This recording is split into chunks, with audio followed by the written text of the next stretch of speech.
Hi all, അസ്സലാമലൈക്കും. Welcome back to Silna's kitchen. ഇന്നത്തെ recipe നല്ല ക്രിസ്പി ആയിട്ടുള്ള മൊരിഞ്ഞ അടിപൊളി ദോശയുടെ റെസിപ്പിയാണ്. ഭയങ്കര വെറൈറ്റി ആയിട്ട് എന്നാൽ നല്ല സിമ്പിളായിട്ട് ചെയ്തെടുക്കാൻ പറ്റുന്ന നല്ലൊരു ടേസ്റ്റി ആയിട്ടുള്ള ദോശയാണ്. ഈ ഒരു ദോശ തയ്യാറാക്കാൻ അരിയും ഉഴുന്നൊന്നും അരച്ചെടുക്കേണ്ട ആവശ്യമില്ല. അതുപോലെ തന്നെ മാവ് റെസ്റ്റ് ചെയ്യാനും വെക്കേണ്ട ആവശ്യമില്ല. വളരെ പെട്ടെന്ന് ഈസി ആയിട്ട് തയ്യാറാക്കി എടുക്കാൻ പറ്റുന്ന നല്ല ടേസ്റ്റി ആയിട്ടുള്ള ഒരു അടിപൊളി ദോശയാണ്. അപ്പോൾ ഇതെങ്ങനെയാണ് തയ്യാറാക്കി എന്നറിയാനായിട്ട് വീഡിയോ സ്കിപ്പ് ചെയ്യാതെ മുഴുവനായിട്ടൊന്ന് കണ്ടു നോക്കണേ. റെസിപ്പിയിലോട്ട് കിടക്കുന്നതിന് മുമ്പായി സിൽനാസ് കിച്ചൺ ചാനൽ ആദ്യമായിട്ട് കാണുന്നവരാണെങ്കിൽ പ്ലീസ് ഒന്ന് സബ്സ്ക്രൈബ് ചെയ്തേക്കണേ. ഒപ്പം തന്നെ ഈ വീഡിയോസ് നിങ്ങൾക്ക് ഇഷ്ടപ്പെടുകയാണെങ്കിൽ ഒരു ലൈക്ക് ചെയ്ത് ഷെയർ ചെയ്ത് ഹൈപ്പ് ചെയ്ത് സപ്പോർട്ട് ചെയ്യാനും മറക്കരുത്. ഇനി നമുക്ക് ഇതെങ്ങനെയാണ് തയ്യാറാക്കുന്നതെന്ന് നോക്കാം. ഇതിനായി ആദ്യം തന്നെ ഞാനിവിടെ ഒരു മിക്സിയുടെ ജാർ എടുത്തിട്ടുണ്ട്. ഇതിലേക്ക് 250 ml കപ്പിന്റെ അളവിൽ 2 കപ്പ് അരിപ്പൊടിയാണ് ഇട്ട് കൊടുക്കുന്നത്. അരിപ്പൊടി വറുത്തതോ വറുക്കാത്തതോ ഏതായിരുന്നാലും കുഴപ്പമില്ല. ഞാൻ എടുത്തിട്ടുള്ളത് വറുത്ത അരിപ്പൊടിയാണ്. ഈ ഒരു 2 കപ്പ് അളവിനുള്ള ഇൻഗ്രീഡിയൻസ് ആണ് ബാക്കിയുള്ളതെല്ലാം ചേർത്ത് കൊടുക്കുന്നത്. നിങ്ങൾ എത്ര അരിപ്പൊടിയാണോ എടുക്കുന്നത് അതിനനുസരിച്ച് ബാക്കിയുള്ള ഇൻഗ്രീഡിയൻസിന്റെ അളവും കറക്റ്റ് ആക്കി എടുക്കുക. ഇനി ഇതിലേക്ക് ഒരു 1/2 കപ്പ് അളവിൽ കട്ടിയായിട്ടുള്ള തൈരാണ് ഒഴിച്ചു കൊടുക്കുന്നത്. അത് ഓരോരുത്തരുടെ ഇഷ്ടത്തിനനുസരിച്ച് പുളിയുള്ളതോ പുളി ഇല്ലാത്തതോ ഒഴിച്ചു കൊടുക്കാവുന്നതാണ്. ചിലവർക്ക് ദോശ കുറച്ച് പുളിപ്പോട് കൂടി കഴിക്കുന്നതായിരിക്കും ഇഷ്ടം. ചിലവർക്ക് ഒട്ടും പുളി ഇഷ്ടമുണ്ടാവില്ല. അപ്പോൾ അതിനനുസരിച്ച് എടുക്കാവുന്നതാണ്. തൈര് എടുത്തിട്ടുള്ള അതേ കപ്പ് അളവിൽ തന്നെ ഇനി 1 കപ്പ് ചോറ് ഇട്ട് കൊടുക്കാവുന്നതാണ്. അതായത് മെഷർമെന്റ് കപ്പിന്റെ 1/2 കപ്പ് അളവിലാണ് ഇത് രണ്ടും എടുത്തിട്ടുള്ളത്. ഇതേ കപ്പ് അളവിൽ തന്നെ ഇനി 1 കപ്പ് ഗോതമ്പ് പൊടി ഇട്ട് കൊടുക്കാം. തൈരും ചോറും ഗോതമ്പ് പൊടിയും എല്ലാം ഇതേ കപ്പ് അളവിൽ തന്നെയാണ് ഇപ്പോൾ എടുത്തിട്ടുള്ളത്.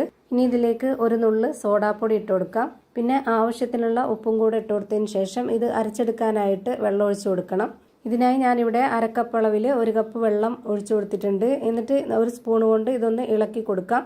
അപ്പോൾ നമുക്ക് ഇതിലേക്ക് ഇനി എത്രത്തോളം വെള്ളം ഒഴിക്കണമെന്നുള്ളത് മനസ്സിലാവും. അതുപോലെ തന്നെ ബ്ലേഡിൽ ഈ ഒരു മാവൊന്നും പറ്റിപ്പിടിച്ചിരിക്കുകയില്ല.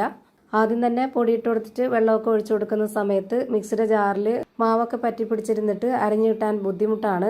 അപ്പോൾ ഇത്രയും നമ്മൾ ഇട്ട് കൊടുത്തതിന് ശേഷം അരച്ചെടുക്കുമ്പോൾ ഇതുപോലെ ഒന്ന് ഇളക്കി കൊടുത്തതിന് ശേഷം 1/2 കപ്പ് വെള്ളവും കൂടെ ഒഴിച്ചു കൊടുത്തിട്ട് വീണ്ടും ഇത് നന്നായിട്ടൊന്ന് ഇളക്കി കൊടുക്കുക. ഇനി ഇതിൽ വീണ്ടും വെള്ളം ആവശ്യമുണ്ട്. അപ്പോൾ അതുകൂടെ ഒഴിച്ചു കൊടുത്തിട്ട് അരക്കാൻ നിന്ന് കഴിഞ്ഞാൽ ഇത് പെട്ടെന്ന് നമ്മൾ ഓൺ ആക്കുമ്പോൾ പുറത്തോട്ട് പോവാൻ സാധ്യതയുണ്ട്. അപ്പോൾ അങ്ങനെ വരാതിരിക്കാൻ വേണ്ടിയിട്ട് ഞാൻ ആദ്യം ഇതൊന്ന് അരച്ചു കൊടുത്തിട്ട് പിന്നെ നമുക്ക് അരയാൻ ബുദ്ധിമുട്ടായിട്ട് വരുന്ന ആ ഒരു സമയത്ത് പിന്നെ ഇതിലേക്ക് വീണ്ടും 1/2 കപ്പ് അളവിൽ 2 കപ്പ് വെള്ളവും കൂടെ ഒഴിച്ചു കൊടുത്തിട്ടാണ് ഇത് അരച്ചെടുത്തിട്ടുള്ളത്. ഇപ്പോൾ ഈ ഒരു മാവിൻ്റെ കറക്റ്റ് പരുവം എന്ന് പറയുന്നത് ഇതാണ്. നമ്മുടെ സാധാരണ ദോശയൊക്കെ ചുടാനായിട്ട് എടുക്കുന്ന അതേ മാവിൻ്റെ കറക്റ്റ് പരുവത്തിലാണ് ഇത് റെഡിയാക്കി എടുത്തിട്ടുള്ളത്. അപ്പോൾ ആകെ ഇതിലേക്ക് ഒഴിച്ചു കൊടുത്തിട്ടുള്ള വെള്ളം 1/2 കപ്പ് മെഷർമെന്റ് കപ്പിന്റെ അളവിൽ 4 കപ്പ് വെള്ളമാണ്.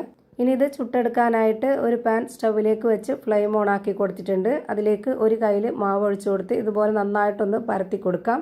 ഇതുപോലെ നന്നായി പരത്തി കൊടുത്തതിന് ശേഷം ഇതൊന്ന് ക്രിസ്പി ആയിട്ട് കിട്ടാനും കുറച്ച് ഒന്നുകൂടി നല്ലൊരു ടേസ്റ്റ് കിട്ടാനൊക്കെ വേണ്ടിയിട്ട് നമുക്കിതിലേക്ക് കുറച്ച് നെയ്യോ അല്ലാന്നുണ്ടെങ്കിൽ ബട്ടറോ ഓയിലോ എന്തെങ്കിലും കുറച്ചൊന്ന് ഒഴിച്ചു കൊടുക്കാം. ഇപ്പോൾ ഇവിടെ കുറച്ച് ഓയിൽ ഒഴിച്ചു കൊടുത്തിട്ടുണ്ട്. എന്നിട്ടൊരു സ്പാച്ച് വെച്ചിട്ട് ഇതുപോലെ നന്നായിട്ടൊന്ന് പരത്തി കൊടുക്കാം. പിന്നെ ഇത് അടച്ചു വെച്ചിട്ട് വേണമെങ്കിൽ വേവിച്ചെടുക്കാം, അല്ലാന്നുണ്ടെങ്കിൽ തുറന്നു വെച്ചിട്ട് തന്നെ വേവിച്ചെടുക്കാം. ഞാനിവിടെ അടച്ചു വെച്ചതിന് ശേഷം ഒരു 4-5 സെക്കൻഡ് ഒന്ന് വേവിച്ചെടുക്കുന്നുണ്ട്. അപ്പോഴേക്ക് നല്ല മൊരിഞ്ഞ നല്ല ക്രിസ്പി ആയിട്ടുള്ള നല്ല അടിപൊളി ടേസ്റ്റി ആയിട്ടുള്ള ദോശ റെഡിയായി കിട്ടും. എത്ര കഴിച്ചാലും മടുക്കാത്ത ഏത് കറികളുടെ കൂടെ വേണമെങ്കിലും കഴിക്കാൻ പറ്റുന്ന നല്ലൊരു ദോശയാണിത്.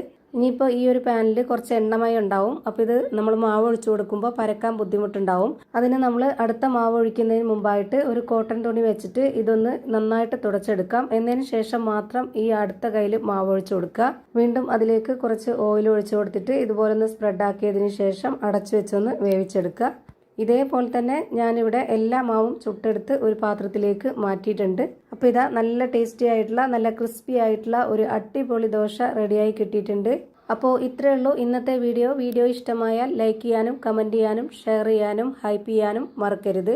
അതുപോലെ തന്നെ ഞാനിടുന്ന പുതിയ വീഡിയോസ് നോട്ടിഫിക്കേഷനായിട്ട് കിട്ടുന്നതിന് വേണ്ടി സബ്സ്ക്രൈബ് ചെയ്ത് ബെല്ലൈക്കൺ അമർത്തി അതിൽ ഓൾ എന്ന ഓപ്ഷൻ എനേബിൾ ചെയ്ത് കൊടുക്കാനും മറക്കരുത്. പുതിയ ഒരു വീഡിയോയുമായി വീണ്ടും വരും. Thank you for watching.